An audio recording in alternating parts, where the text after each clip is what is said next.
Boy suddenly stops talking at daycare. Caretaker opens his lunchbox and screams.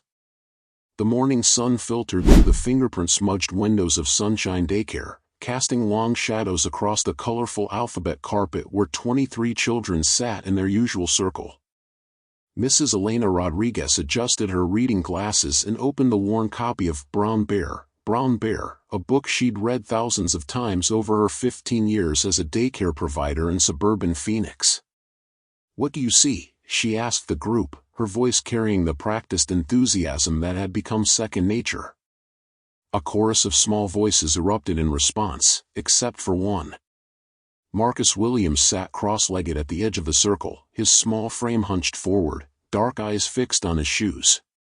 The 4-year-old who just 2 weeks ago had been the most talkative child in the room now remained silent, his lips pressed together in a thin line that seemed far too serious for someone his age. Elena's heart clenched as she watched him. Marcus had always been her little chatterbox, the one who asked endless questions about everything from why clouds moved to whether worms had feelings. His sudden retreat into silence had begun gradually, first just quieter responses, then one-word answers, and now nothing at all.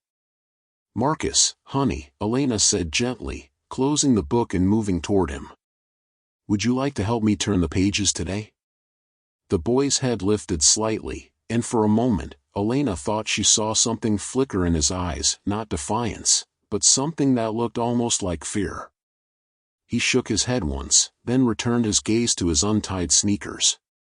Aisha, the 3-year-old sitting next to Marcus, reached over and patted his shoulder. "It's okay, Marcus. You don't have to talk if you don't want to." The simple kindness in her words made Elena's chest tighten. Children possessed an intuitive understanding of pain that adults often missed. They didn't need explanations for why someone might suddenly stop sharing their thoughts with the world. As the morning progressed, Elena watched Marcus with growing concern. During free play, he sat alone in the reading corner, mechanically flipping through picture books without seeming to see the pages. When the other children played blocks, he built small, isolated structures away from the group.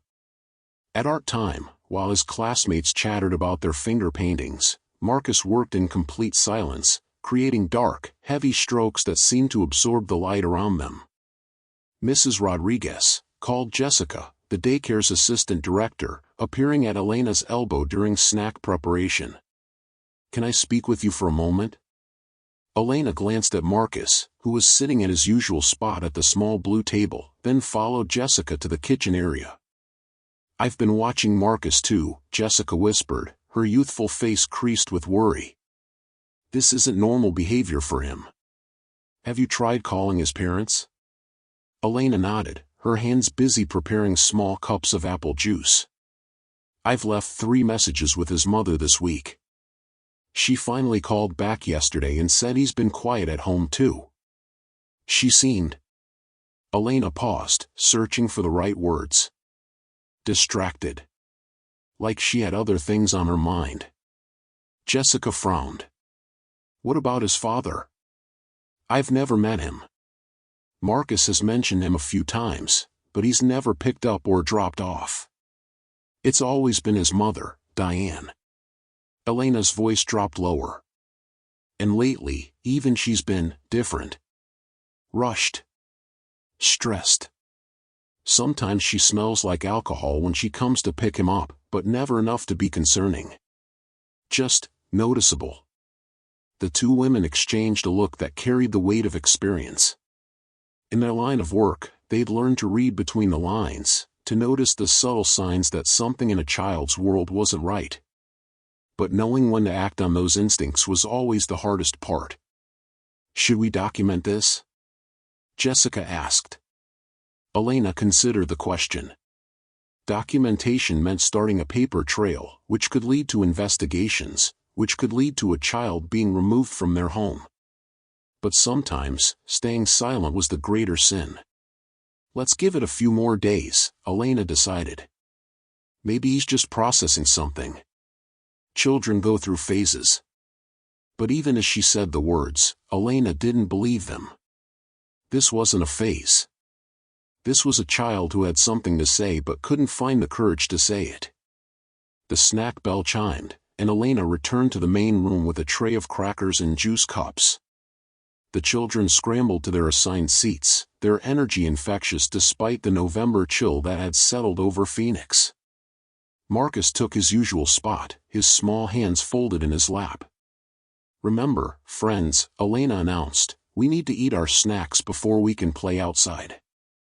So let's make sure we finish everything in our lunchboxes too." The mention of lunchboxes sent the children into a flurry of activity, reaching for their personalized lunch bags with the excitement that only 4-year-olds could muster over a peanut butter sandwich. Marcus's lunchbox sat on the table in front of him, a faded superhero design that had seen better days. Unlike the other children, he made no move to open it. "Marcus," Elena said gently, crouching beside his chair. "Aren't you hungry, sweetheart?" The boy's eyes darted toward his lunchbox, then back to his hands. He shook his head almost imperceptibly. "You didn't eat breakfast either," Elena observed, her voice soft but firm. "Your mom wants to make sure you eat your lunch. Why don't we see what she packed for you?" Marcus's reaction was immediate and startling. He grabbed the lunchbox with both hands, pulling it against his chest as if protecting it from her reach. His eyes went wide, and for the first time in days, his mouth opened as if he might speak. But no sound came out. Elena's training kicked in. Something was wrong, not just with Marcus's behavior, but with his relationship to that lunchbox. She'd seen fear in children before, but this was different. This was a child protecting a secret. "Okay, honey," she said, backing away slightly. "You don't have to open it right now. But you need to eat something. How about I get you some crackers from our snack tray?" Marcus nodded, his grip on the lunchbox loosening slightly. Elena retrieved a small plate of crackers and placed it in front of him, watching as he nibbled at them with the mechanical precision of someone eating not from hunger, but from obligation. The other children had finished their snacks and were beginning to ask about outdoor play. Elena checked the clock, 11:30 a.m. They had 30 minutes before pickup would begin, and the November air was crisp but not cold enough to keep them inside. "All right, friends," she announced, "let's line up for the playground." The children erupted in cheers, racing to the door to put on their light jackets. Marcus remained seated, his lunchbox still clutched against his chest. "Marcus, don't you want to go outside?"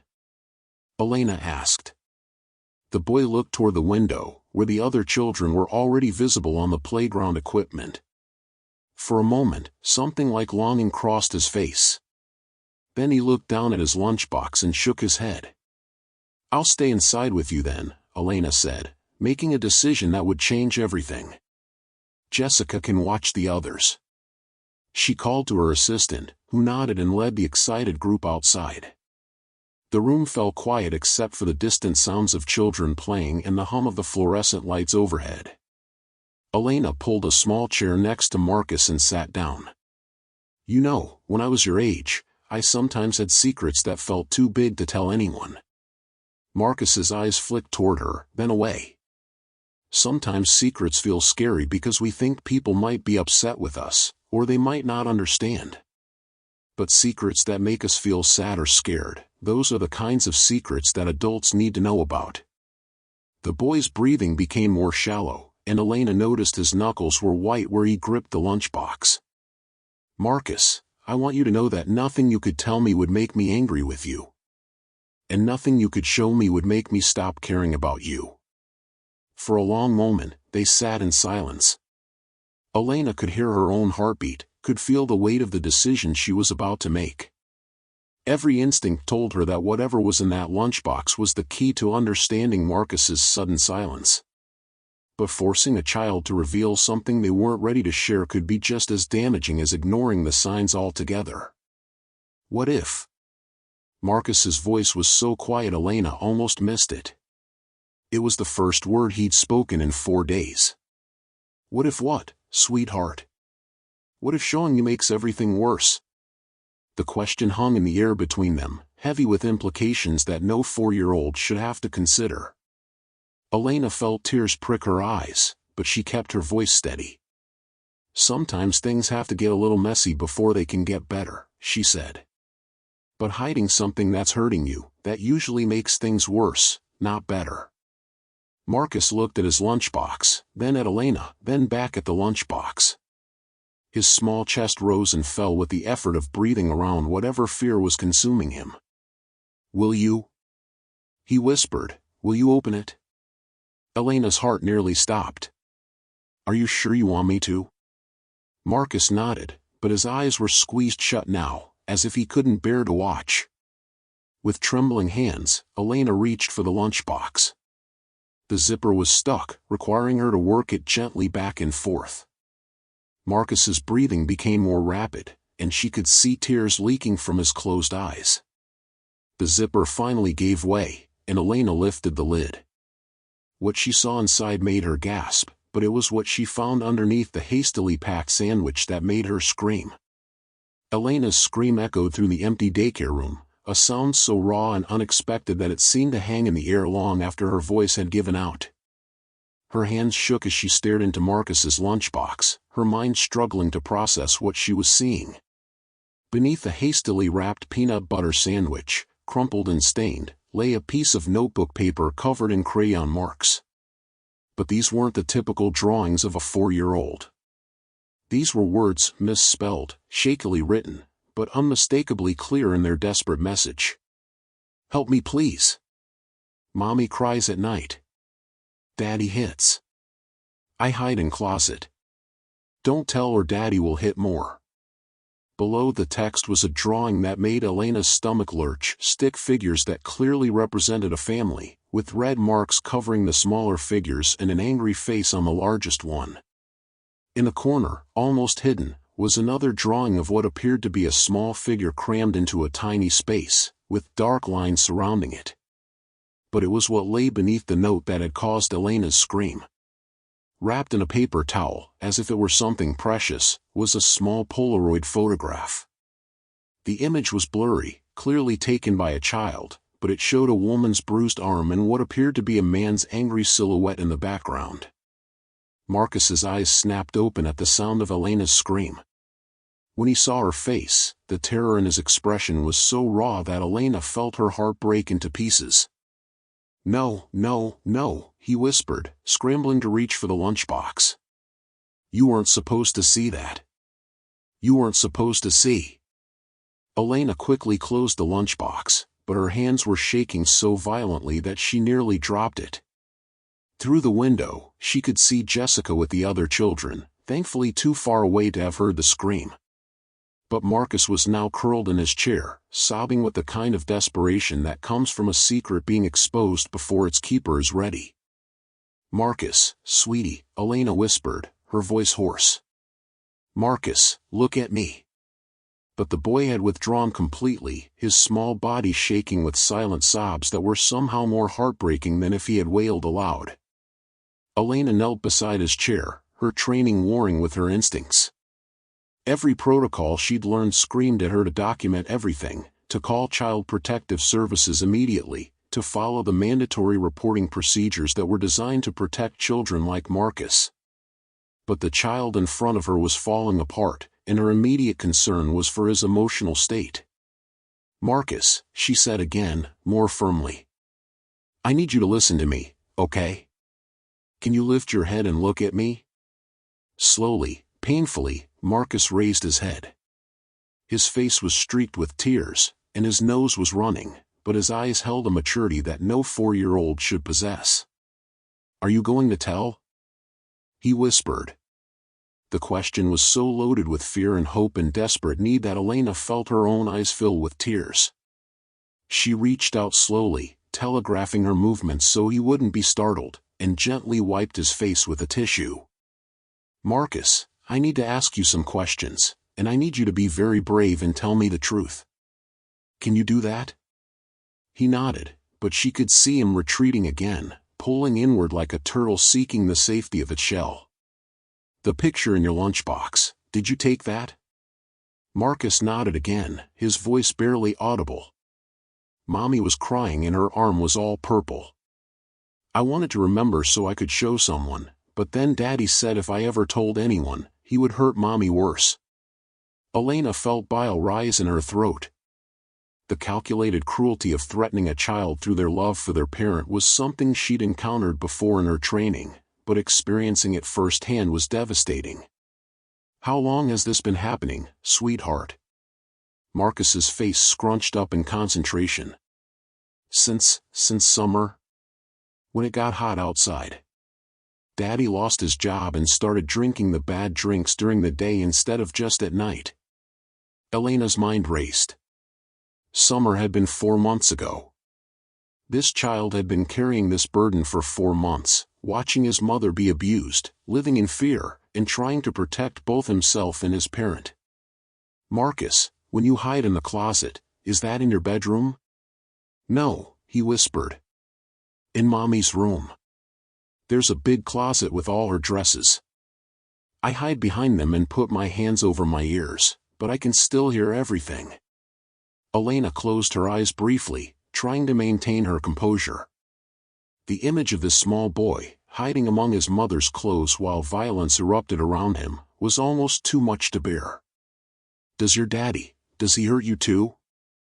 Marcus's silence was answer enough, but he eventually nodded. "Only when I'm bad. Like when I ask questions or when I cry too loud." Mommy tries to stop him, but then he gets madder. The sound of children's laughter drifted through the window, a stark contrast to the horror unfolding in the quiet room. Elena knew that Jessica would bring the children inside soon, and she needed to make some immediate decisions about how to handle this situation. "Marcus, I want you to know that none of this is your fault. None of it. Adults are supposed to take care of children, not hurt them." "But I'm bad sometimes," Marcus protested, his voice small and broken. "I spilled juice on Daddy's papers and made him angry. And I was too loud when he was trying to sleep." Elena felt her heart shatter all over again.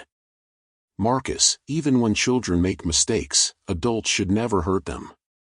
Ever. Spilling juice doesn't make you bad. Being loud doesn't make you bad. You're a good boy who is in a very bad situation." She could hear Jessica's voice getting closer, leading the children back inside. Elena made a quick decision. "Marcus, I need to make some phone calls to people who can help keep you and your mommy safe. But first, I want you to sit with Miss Jessica and the other children for story time. Can you do that for me?" Terror flashed across Marcus's face. "You're going to tell?" "Daddy said if anyone ever found out, he would take me away where I'd never see Mommy again." Elena knelt in front of him, taking his small hands in hers. "Marcus, I promise you that my job is to keep you safe. There are people whose job it is to help families when they're in trouble. They don't want to take you away from your mommy, they want to help make sure nobody hurts either of you anymore. But what if they can't stop Daddy?" The question hung between them, heavy with the weight of a child's understanding that adults weren't always powerful enough to protect the people they loved. Elena knew she couldn't make promises she couldn't keep, but she also knew that doing nothing would be a betrayal of everything she stood for. "Marcus, I can't promise that everything will be easy or that it will happen quickly. But I can promise that staying quiet about this won't make it better. Your mommy needs help, and so do you." The door opened and Jessica walked in with a group of children, their cheeks flushed from the cool air and their energy high from playground time. Elena quickly stood, positioning herself between Marcus and the lunchbox. "How was everyone's time outside?" she asked, her voice sounding strange to her own ears. Jessica gave her a sharp look, clearly noticing Elena's pale complexion and shaky hands. "Great." The kids worked up an appetite. "Should we get ready for lunch?" "Actually," Elena said, making another quick decision, "I think we should do story time first today.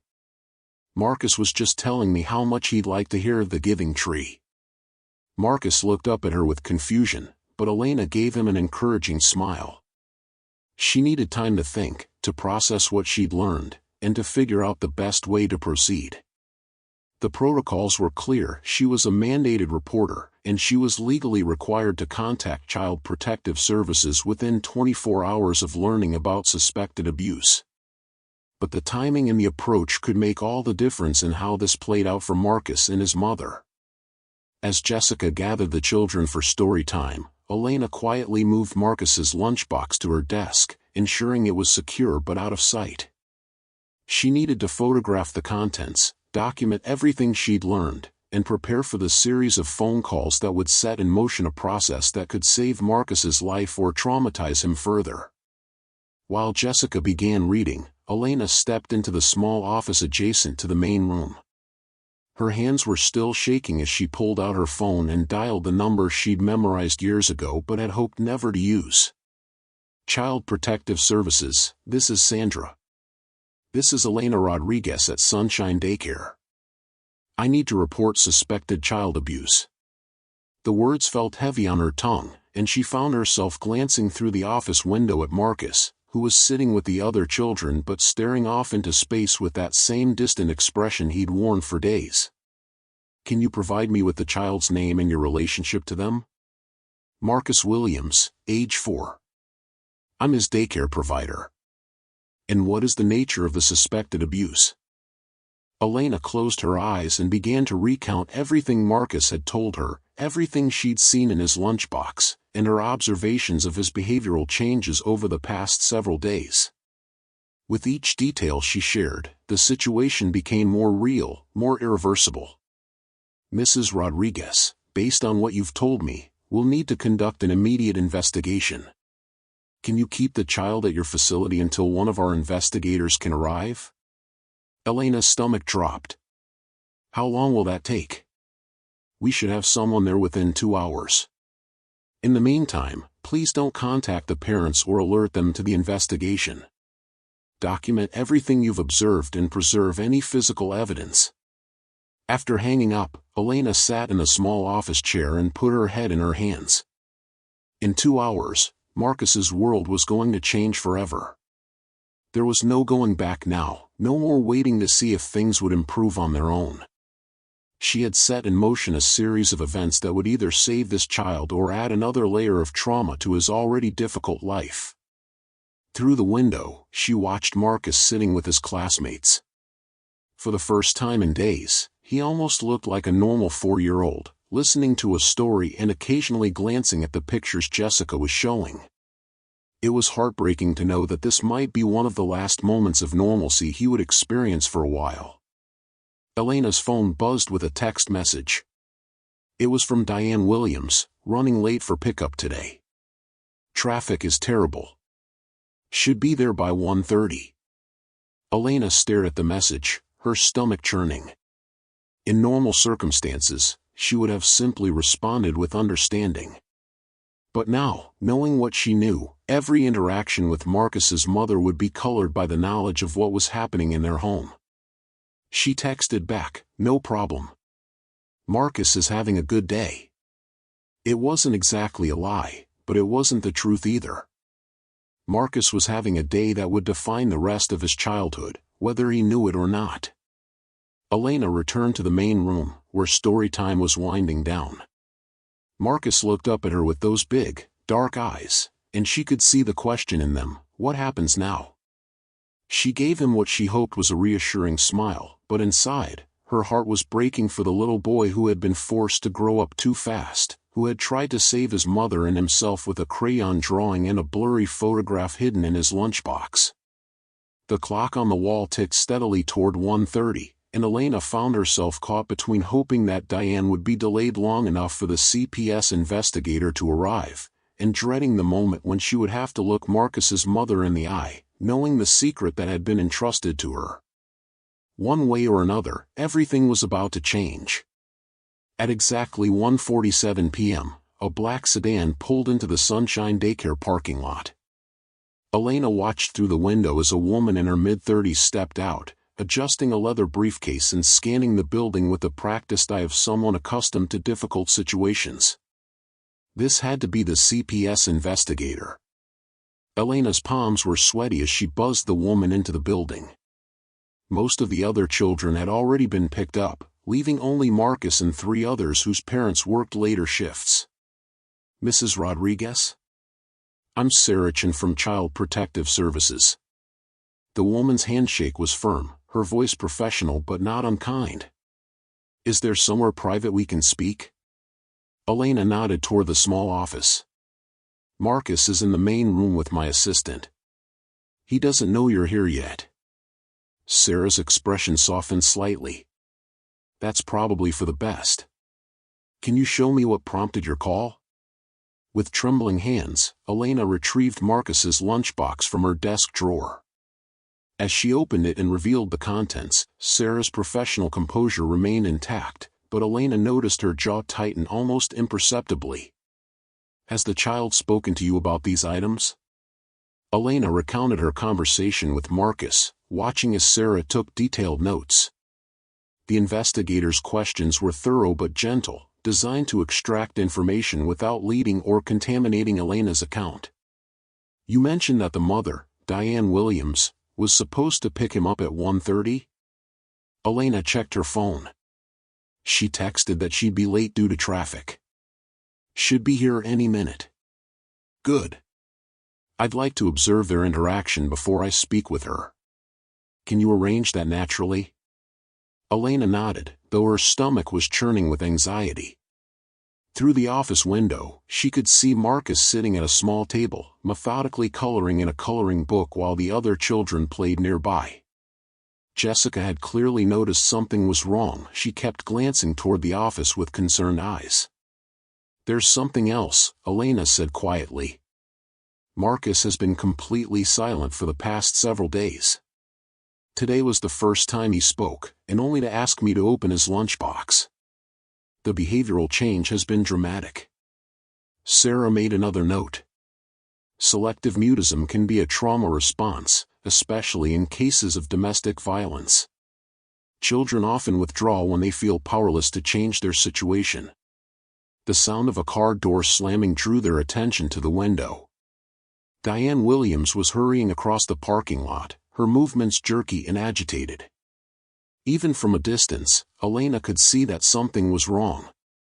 Diane's usual careful appearance was disheveled, her hair was unwashed, her clothes wrinkled, and she was moving with the hypervigilant energy of someone under extreme stress.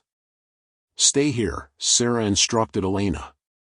"I want to observe this interaction before I intervene." Elena returned to the main room, trying to project normalcy while her heart hammered against her ribs. Marcus looked up as she approached, and she saw recognition flash in his eyes. He knew something was happening. "Is my mommy here?" he asked quietly. Elena nodded, struck again by how much older than his 4 years Marcus seemed. Most children his age would be excited about going home, but Marcus looked resigned, almost disappointed that his day of safety was ending. Diane burst through the front door without bothering to buzz in, her eyes scanning the room frantically until they landed on Marcus. "Come on, baby," she called, her voice tight with barely controlled panic. "We need to go. Now." Elena stepped forward. "Is everything all right, Diane?" Diane's eyes darted around the room, taking in the few remaining children and Jessica, who was pretending to organize art supplies while clearly listening to every word. "Everything's fine. Marcus, get your backpack." But Marcus hadn't moved. He was staring at his mother with an expression Elena had never seen before, not fear, exactly, but a kind of protective sadness that broke her heart. "Mommy," Marcus said quietly, "your eye looks funny." Elena's blood ran cold as she looked more closely at Diane. What she had initially mistaken for shadows under Diane's eyes was actually the beginning of a bruise, partially concealed with makeup but still visible in the daycare's bright fluorescent lighting. Diane's hand flew to her face instinctively. "I'm fine, baby. I fell down. Come on, we really need to go." "Mrs. Williams?" Sarachan appeared in the doorway of the office, her voice calm and professional. "I'm Sarachan from Child Protective Services. I'd like to speak with you for a moment." The effect on Diane was immediate and devastating. All the color drained from her face, and she actually took a step backward, her eyes darting between Sarah and Marcus with pure terror. "No," she whispered. "No, no, no. You don't understand. Everything's fine. We're fine." Marcus slid off his chair and moved toward his mother, but stopped halfway, as if caught between two magnetic forces pulling him in opposite directions. Elena could see the conflict playing out on his small face, his need to comfort his mother warring with his fear of going home. "Mrs. Williams, I understand this is frightening," Sarah said, stepping into the main room with her hands visible and non-threatening. "But I need to ask you some questions about Marcus's welfare. We can do this here, or we can go somewhere more private." "Someone called you," Diane said, and it wasn't a question. Her eyes swept the room again, landing on Elena with a look of such betrayal that Elena felt physically sick. "Someone called you about us." "Mommy, don't be scared," Marcus said, finally moving to his mother's side. He slipped his small hand into hers, and Elena watched as Diane's face crumpled. "I tried so hard to keep you safe," Diane whispered to her son. "I tried so hard." Sarah's voice remained steady. "Mrs. Williams, no one is accusing you of anything. But we have some concerns about Marcus's safety, and we need to address them. The sooner we can talk, the sooner we can figure out how to help your family." Diane laughed, but it was a broken sound with no humor in it. "Help? You think you're going to help us? You're going to take him away from me. That's what you people do." "That's not what we want to happen," Sarah said. "But I need to understand what's going on in your home. Marcus has been showing signs of distress, and we've received information that suggests there may be domestic violence occurring." At the words domestic violence, Diane's knees seemed to give out slightly. She sank into one of the small chairs, pulling Marcus against her side with a desperation that was painful to witness. "He'll kill me," she whispered. "If he finds out someone called, if he knows that Marcus told someone, he'll kill both of us." The admission hung in the air like a physical presence. Elena felt tears spring to her eyes, and even Sarah's professional composure seemed to waver slightly. "Mrs. Williams," Sarah said gently, "we can help protect you and Marcus. But I need you to tell me the truth about what's happening."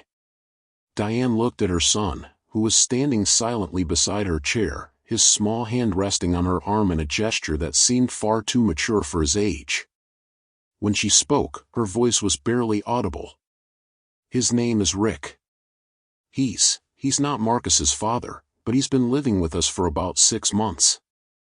At first, he was wonderful. Charming, helpful, good with Marcus. But after he moved in, things started to change." Elena exchanged a glance with Sarah, both recognizing the classic pattern of domestic abuse, the honeymoon period followed by escalating violence. "When did the violence start?" Sarah asked. 3 months ago. He lost his job and started drinking heavily. At first, it was just yelling, throwing things. But then..." Diane's voice broke. "Then he started hitting me. And when Marcus tried to defend me, Rick said he'd hurt him too if he didn't stay quiet." Marcus had gone very still beside his mother, his face pale but his eyes alert. Elena realized he was listening to his mother finally tell someone the truth, and she could see both relief and terror in his expression. "Mrs. Williams, where's Rick now?" Diane's eyes filled with panic again. "At home. Passed out drunk. But he'll wake up soon, and if we're not there, if he thinks something's wrong." "You can't go back there," Sarah said firmly. "Not today. Not until we can ensure your safety." "You don't understand," Diane said, her voice rising. "He has my phone. He checks it constantly. He knows exactly when I'm supposed to pick up Marcus, and if we don't come home on time, he'll know something's wrong. He's already suspicious because I've been acting nervous lately." Elena felt a chill run down her spine. The level of control and monitoring that Diane was describing painted a picture of an extremely dangerous situation. If Rick discovered that his abuse had been reported, both Diane and Marcus could be in immediate physical danger. "Has Rick ever threatened to kill you or Marcus specifically?" Sarah asked. Diane nodded miserably. "Last week, when I tried to leave, he said he'd hunt us down and kill us both before he'd let another man raise his boy. Marcus isn't even his child, but Rick acts like he owns us both." Sarah was writing rapidly in her notebook. "Mrs. Williams, I need to be very clear about something. Based on what you've told me, and based on the evidence we've collected, I cannot allow Marcus to return to that home today. The risk is too great." "But where will we go?" Diane asked, her voice breaking. "I don't have any money, any family. Rick controls everything, the bank account, the car registration, even my ID. I can't even prove who I am without his permission." Elena felt her heart breaking as she listened to the extent of the control Rick had established over Diane's life. This was beyond simple domestic violence, this was complete domination, designed to make escape impossible. "There are resources," Sarah said. "Safe houses, shelters, legal advocacy. But first, we need to get you and Marcus to safety.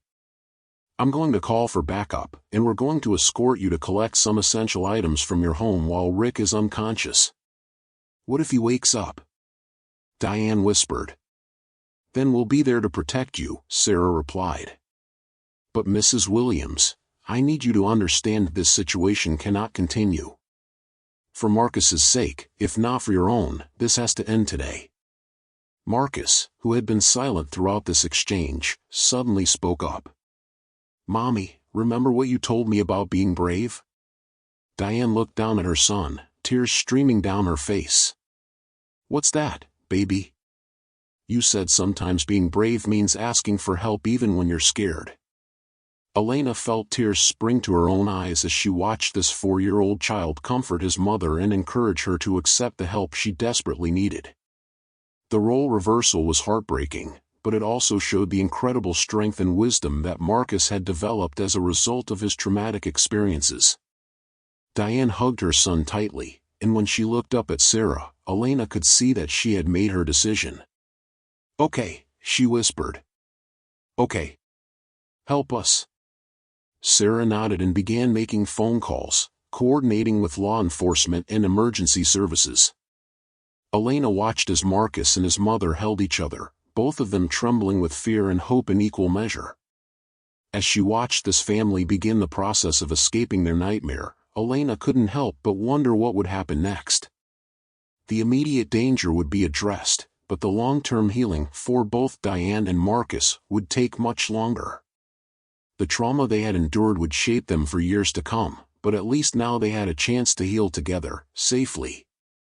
The sound of sirens in the distance signaled that help was arriving, and Elena knew that Marcus's story was entering a new chapter, one that she hoped would be filled with recovery, healing, and the chance for a little boy to be a child again. 3 months had passed since that devastating afternoon at Sunshine Daycare, and Elena Rodriguez found herself thinking about Marcus Williams every single day. The empty spot at the blue table where he used to sit served as a constant reminder of the boy who had trusted her with his terrible secret and changed not only his own life, but hers as well. The immediate aftermath had been swift and chaotic. Police had accompanied Sarah Chen and Diane to their apartment, where they found Rick Kowalski passed out drunk on the living room couch, surrounded by empty beer bottles and overturned furniture that spoke to a violent rage even in unconsciousness. They had managed to collect essential belongings for Diane and Marcus while Rick remained unconscious, but Elena later learned that he had awakened as they were leaving and had become violently aggressive when he realized what was happening. It had taken 3 police officers to subdue him, and in his fury, Rick had screamed threats that chilled Elena to the bone when Sarah recounted them later. "I'll find them. I'll find them both and make them pay for this. They belong to me." Rick was currently being held without bail on charges of domestic violence, child endangerment, and terroristic threats. Diane had finally found the courage to document years of abuse, and the physical evidence found in their apartment, holes punched in walls, broken furniture, photographs that Marcus had secretly taken of his mother's injuries, painted a picture of systematic violence that even Rick's public defender couldn't minimize. But Elena knew that the legal proceedings were only one part of Marcus's story. The real question was how a 4-year-old child recovers from months of terror, and whether the intervention had come soon enough to prevent lasting damage. She had received updates from Sarachan periodically. Diane and Marcus had been placed in a domestic violence shelter immediately, where they remained for 6 weeks while more permanent housing was arranged. During that time, Marcus had been evaluated by child psychologists and trauma specialists, all of whom confirmed what Elena had suspected: the little boy was suffering from severe anxiety, post-traumatic stress, and what specialists called hypervigilance, a constant state of alert watchfulness that made it difficult for him to relax or trust his environment. The selective mutism that had first alerted Elena to his distress had continued for several weeks after his removal from the dangerous home environment. According to Sarah, Marcus would communicate only with his mother and only in whispers, as if he still feared that speaking too loudly would trigger violence. Elena had asked if she could visit Marcus, hoping that seeing a familiar face might help with his transition, but the trauma counselors had advised against it initially.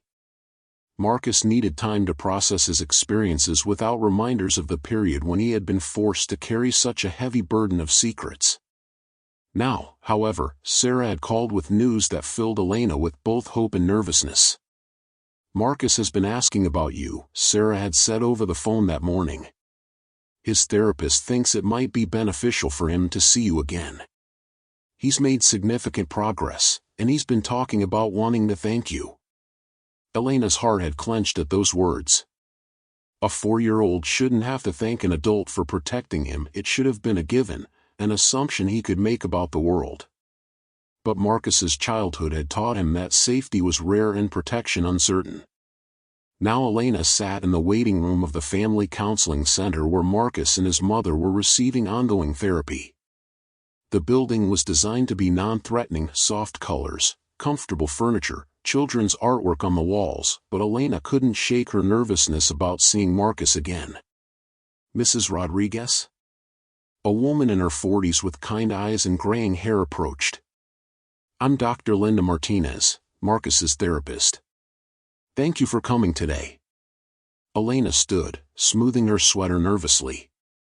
"How is he doing?" "Really doing?" Dr. Martinez's smile was cautious but genuine. "He's a remarkable little boy. Incredibly resilient, but also deeply affected by his experiences. The good news is that children his age have an amazing capacity for healing when they're in a safe environment with proper support." "And his mother?" "Diane is working very hard in her own therapy. The guilt she carries about exposing Marcus to violence is enormous, but she's beginning to understand that she was as much a victim as he was. They're both learning that healing is possible." Dr. Martinez led Elena down a hallway decorated with children's drawings, bright, hopeful images that spoke to recovery and resilience. They stopped outside a door marked Family Room. "Before you go in," Dr. Martinez said quietly, "I want you to know that Marcus may seem different than you remember. He's more cautious now, more watchful. But he's also discovering parts of himself that were suppressed during the trauma. He's been talking more, asking questions, even laughing sometimes." Elena nodded, her throat tight with emotion. "Is there anything I should or shouldn't say?" "Just be yourself. Marcus trusted you once, and that trust was the beginning of his path to safety. He needs to know that his trust was well placed." Dr. Martinez opened the door, and Elena stepped into a room that looked more like a comfortable living room than a clinical space. Diane was seated on a soft couch, looking healthier than Elena had ever seen her. Her face had filled out slightly, the constant tension had eased from her shoulders, and most importantly, the bruising around her eyes had long since healed. And there was Marcus, sitting on the floor with a puzzle spread out in front of him. He looked up when Elena entered, and for a moment, they simply looked at each other. He was bigger than Elena remembered, as children always seem to be after an absence. But more than that, there was something different in his eyes. The haunted look was still there, but it was overlaid with something else, a cautious hope that hadn't been present before. "Mrs. Rodriguez," Marcus said quietly, and Elena was struck by how clear his voice sounded. No whispers, no fearful glances around the room to check for threats. "Hello, Marcus," Elena replied, her voice thick with emotion. "I've missed you so much." Marcus stood up slowly, and Elena could see him considering his next move. Then, in a gesture that brought tears to her eyes, he walked over and hugged her legs the way a 4-year-old hugs an adult who is important to them. "Thank you for opening my lunchbox," he said into her sweater. Elena knelt down so they were at eye level, her hands gentle on his shoulders. "Thank you for trusting me enough to let me." Diane stood up from the couch, her own eyes bright with tears. "Mrs. Rodriguez, I owe you an apology. That day, when I realized someone had called CPS, I was so angry. I thought you had betrayed us. But you saved our lives." Elena shook her head. "You don't owe me anything, Diane. You were protecting your son the only way you knew how. I'm glad you're both safe now." "We have our own apartment now," Marcus announced, settling back down with his puzzle but keeping Elena in his line of sight.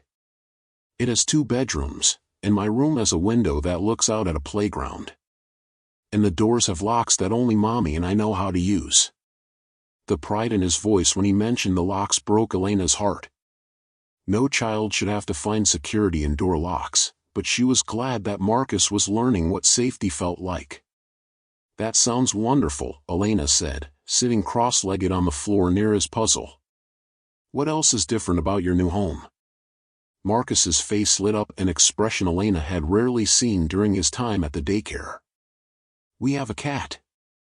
Her name is Luna, and she sleeps on my bed sometimes. Dr. Martinez says pets can help kids feel calmer, and Luna purrs really loud when she's happy." Elena looked at Dr. Martinez, who nodded approvingly. "Animal therapy can be very beneficial for trauma recovery. Luna is actually a therapy cat, specially trained to work with children who have experienced trauma.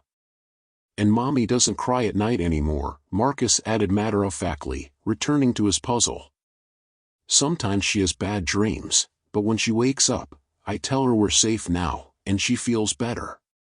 Elena felt her heart clench at this evidence of continued role reversal. Marcus still felt responsible for comforting his mother, but Dr. Martinez caught her eye and shook her head slightly, as if to say that this was part of their ongoing work. "Marcus has started pre-K at a new school," Diane said, settling back onto the couch. "It was hard at first because he was so worried about me while he was gone. But his teacher is wonderful, and he's starting to make friends. I have a friend named Tommy," Marcus said without looking up from his puzzle. "He likes dinosaurs like me. And my teacher, Mrs. Park, she reads really good stories. Not scary ones." Elena noticed the qualifier, "not scary ones," and realized that Marcus was still categorizing his world into safe and unsafe, calm and threatening. It would probably take time before he stopped making those distinctions automatically. "Mrs. Rodriguez," Marcus said suddenly, looking up at her with those serious dark eyes. "Do you still have my lunchbox?" Elena's breath caught. She had wondered if he would ask about it. "Yes, I do. It's in a safe place. Would you like to have it back?" Marcus considered this carefully. "Maybe someday. But not yet. It has sad memories in it." Dr. Martinez smiled approvingly. "That shows excellent self-awareness, Marcus. You'll know when you're ready." They spent the next hour together, and Elena was amazed by the gradual transformation she witnessed. Marcus was still watchful, still occasionally glanced at the door to make sure it remained open, still positioned himself where he could see both his mother and the exit. But he also laughed at Elena's silly voices when she helped him with his puzzle, asked questions about the other children at the daycare, and even told her about a book he was learning to read. As their visit wound down, Marcus approached Elena with something in his hands, a drawing he had made during their time together. "This is for you," he said. "It's us on the day you helped me." Elena looked at the drawing and felt tears spring to her eyes. It showed two figures, one tall, one small, standing next to each other. Both figures were smiling, and above them, Marcus had drawn a sun with rays extending in all directions. "It's beautiful, Marcus. Thank you. Dr. Martinez says that sometimes bad things happen to good people, but there are always helpers around if you know how to look for them," Marcus said solemnly. "You were my helper." Elena hugged him again, marveling at his resilience and wisdom. "And you were very brave to ask for help." As Elena prepared to leave, Diane walked her to the door. "The trial is next month," she said quietly. "Marcus will have to testify, but they're going to use video testimony so he won't have to be in the same room as Rick." Elena nodded. "How are you feeling about it?" Diane's expression was complex, fear mixed with determination. "Terrified. But also, ready. Rick stole 2 years of our lives, and I can't let him steal anymore. Marcus deserves to grow up without looking over his shoulder." "You're both incredibly strong," Elena said. "And you have good support now." "We do," Diane agreed. "And Mrs. Rodriguez? I know you probably wonder sometimes if you did the right thing, calling CPS. I want you to know that you absolutely did. That day in the daycare might have been the worst day of my life, but it was also the beginning of getting our lives back." As Elena drove home, she reflected on the journey that had begun with a silent little boy in a lunchbox full of secrets. The intervention hadn't been a fairy tale rescue. There had been months of upheaval, therapy, legal proceedings, and hard work. Both Marcus and his mother still carried the scars of their trauma, and they would probably continue healing for years to come. But they were alive. They were safe. And Marcus was learning to be a child again, asking questions, making friends, playing with puzzles without constantly watching for danger. That evening, Elena called Jessica, who had been anxiously following Marcus's progress. "How did he seem?" Jessica asked immediately. "Different," Elena said thoughtfully. "Older in some ways, but also freer. Like he's discovering parts of himself that he had to hide before."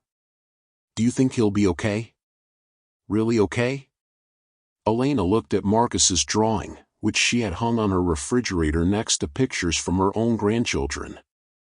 The sun he had drawn seemed to radiate hope and warmth. "I think he's going to be more than okay," she said finally. "I think he's going to be extraordinary." Children who survive what he survived and still maintain their capacity for trust and love, they often grow up to be helpers themselves. Elena thought about the note Marcus had written in crayon, asking for help when he couldn't find his voice to speak the words. It had taken tremendous courage for a 4-year-old to document his family's pain and trust an adult to respond appropriately. That courage, Elena realized, was what would carry Marcus forward. The same strength that had enabled him to hide in closets to stay safe, to comfort his mother when she cried, and to finally ask for help when the burden became too heavy. That strength would serve him well as he grew up. The lunchbox that had contained his desperate plea for help now sat in Elena's office, a reminder of the day when a child's trust had saved 2 lives. Someday, when Marcus was ready, she would return it to him. But not as a reminder of trauma, as a symbol of his own courage and the power of asking for help when help is needed. As Elena prepared for bed that night, she thought about all the Marcus Williamses in the world, children carrying secrets too heavy for their small shoulders, looking for helpers who would notice their silent cries for assistance. Tomorrow, she would return to Sunshine Daycare, where 23 other children would need her attention and care. And she would watch them all a little more carefully, listen a little more closely, because sometimes the most important messages come not in words, but in the spaces between them. Marcus's story was far from over, but the chapter that had begun with silence and fear was ending with hope and healing. And sometimes, Elena reflected, That was the most important kind of rescue of all, not the dramatic movie version, but the quiet, persistent work of helping a child find their voice again, one day at a time. What did you think of Marcus's incredible journey from silence to safety?